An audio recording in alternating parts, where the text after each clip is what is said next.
महाकाव्य काल में सामाजिक दशा। महाकाव्य काल में स्त्रियों की दशा वैदिक काल की अपेक्षा हीन थी, फिर भी समाज में उनके महत्व को समझा गया था। बाल विवाह नहीं होते थे, उच्च वर्ग की महिलाएं पर्याप्त शिक्षित होती थी। रामायण में कौशल्या और तारा को मंत्रविद कहा गया है।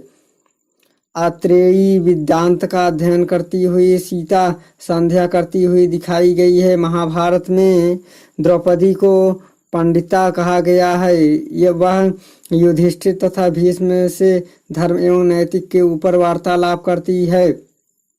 महाभारत में स्त्री को धर्म, अर्थ तथा काम का मूल बताया गया है। अनुशासन वर्ग में कहा गया है कि स्त्रियां समृद्धि की देवी हैं, अतः समृद्धि चाहने वाले व्यक्ति को उसका सम्मान करना चाहिए। समाज में बहुविवाह तथा अंतरजातीय विवाह का प्रचलन था। उच्च कुल के लोग अनेक पत्नियां रखते थे। क्षत्रिय कुलों में विवाह स्वयंवर द्वारा होते थे। नियोग की प्रथा भी प्रचलित थी, जिसमें पति के नपुंसक अथवा रुग्ण होने पर पत्नी पर पुरुष के साथ संतानोत्पत्ति हेतु संपर्क कर सकती थी। महाभारत में सती प्रथा के उदाहरण भी प्राप्त होते हैं, जैसे माद्री अपने पति पांडु के साथ सती हो गई थी, किंतु कई उदाहरण ऐसे भी है जहां स्त्रियों ने अपने पति की मृत्यु के बाद सतीत्व का अनुसरण नहीं किया। अभिमन्यु, घटोत्कच तथा द्रोण की पत्नियां सती नहीं हुई। हजारों यादवों विधवाओं का भी उल्लेख मिलता है। मृत्यु के बाद सतीत्व का अनुसरण नहीं हुआ। जो अर्जुन के साथ हस्तिनापुर तक गई थी, ऐसा प्रतीत होता है कि शक सीथियानों के आक्रमण के फलस्वरूप समाज में सती प्रथा का प्रचार धीरे धीरे बढ़ने लगा। कहीं कहीं पर पर्दा प्रथा के उदाहरण भी मिलते हैं। इस पर भी विदेशी आक्रमण का ही प्रभाव रहा। महाभारत में वेश्याओं के भी उल्लेख मिलता है। आर्थिक दशा।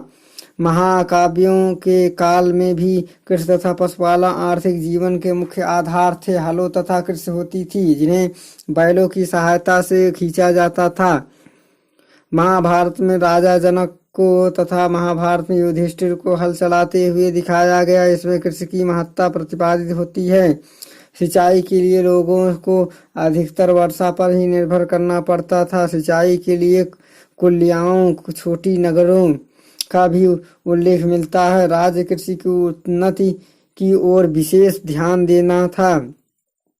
कृषि में उन्नत होने वाली प्रमुख फसलें गेहूं, जौ, उड़द, चना, तिल आदि थी। भूमि उपजाऊ थी। पशुओं में गाय, बैल, हाथी, घोड़े आदि प्रमुख थे। पशुओं की देख रेख के लिए गोपाध्यक्ष नामक पदाधिकारी राज्य की ओर से नियुक्त किया गया था। कृषि एवं पशुपालन के साथ साथ व्यवसाय एवं व्यापार भी उन्नत पर थे। महाभारत में अनेक व्यवसायियों का उल्लेख मिलता है, जो विभिन्न स्थानों में श्रेणियां बनाकर निवास करते थे। प्रमुख व्यवसायियों में स्वर्णकार, लौहर, बढ़ई, खनक, कुम्भकार, चर्मकार, रजक, सौंडिक, तंदुकाय, कंबलकाय, बौद्ध, मालवाकार, तापित आदि का उल्लेख किया जा सकता है। अनेक व्यवसायिक अपने शिल्पों के निरूपण भी प्राप्त कर चुके हैं। हाथी दांत, स्वर्ण, मणि तथा विभिन्न किया जा सकता है। रत्नों में सुंदर आभूषण बनाए जाते थे। अंतरिक्ष तथा बाह्य दोनों ही व्यापार उन्नत पर थे। आंतरिक और बाह्य दोनों व्यापार। व्यापारिक मुख्यतः वैश्य जाति के लोग करते थे। रामायण में यवद्वीप तथा सुवर्णद्वीप का उल्लेख हुआ है, जहां व्यापार के प्रसंग में भारतीय जाया करते थे। महाभारत में ही समुद्री यात्राओं, द्वीपों, जलपोतों आदि का उल्लेख मिलता है, जिससे ज्ञात होता है कि उस समय समुद्री व्यापार उन्नत था। कंबोज, गांधार, सिंध, प्राग्ज्योतिष, विंध्य प्रदेश, चीन तथा वाहिलीक आदि देशों में व्यापार होते थे तथा अनेक वस्तुएं मंगाई जाती थी। कंबोज तथा वाहिलीक अपने उत्तम घोड़ों के लिए विख्यात थे। धार्मिक दशा। महाकाव्यों के समय तक आते जाते वैदिक धर्म का स्वरूप बिल्कुल परिवर्तित हो गया। पूर्व वैदिक कालीन कर्मकांड प्रधान तथा उत्तर वैदिक कालीन ज्ञान प्रधान धर्मों का समन्वय करके इस समय एक छोटे लोक धर्म का विकास किया गया। जो सर्वसाधारण के लिए सुलभ था। पुराने वैदिक देवताओं का महत्व कम हो गया तथा समाज में नए देवी देवताओं की प्रतिष्ठा हुई।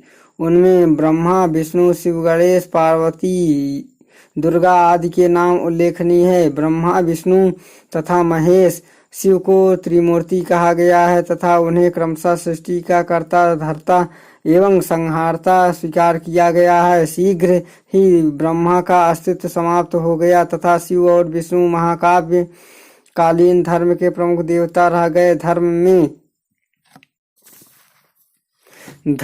में अवतारवाद एवं पुनर्जन्म की अवधारणा का समावेश हुआ। राम और कृष्ण विष्णु के अवतार मान लिए गए। यह धारणा प्रचलित हुई कि अपने भक्तों की सहायता के लिए ईश्वर समय समय पर पृथ्वी पर मनुष्य रूप में अवतार लेता है।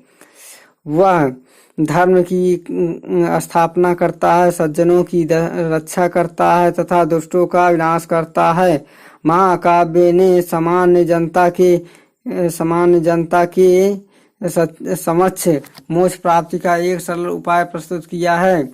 यह था कि भक्ति का साधन जो सभी के लिए समान रूप से सुलभ था,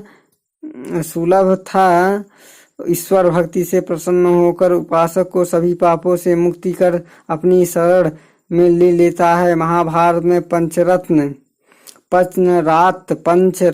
वैष्णव धर्म का वर्णन मिलता है। महाभारत में जोर देकर कहा गया है कि प्रत्येक व्यक्ति अपने सामान्य के अनुसार धर्म पालन की ही स्वतंत्रता होनी चाहिए। इसमें सत्य तथा धर्म कर्मों के प्रति सहिष्णुता तथा उदारता पर बल दिया गया है।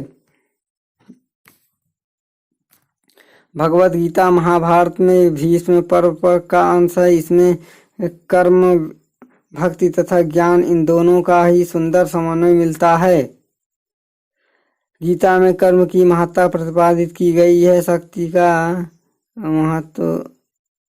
महत्ता बताते हुए कृष्ण स्वयं यह कहते हैं कि सभी धर्मों को छोड़कर केवल मेरी ही शरण में आओ, मैं तुम्हें सभी पापों से मुक्त कर दूंगा, शोक मत करो।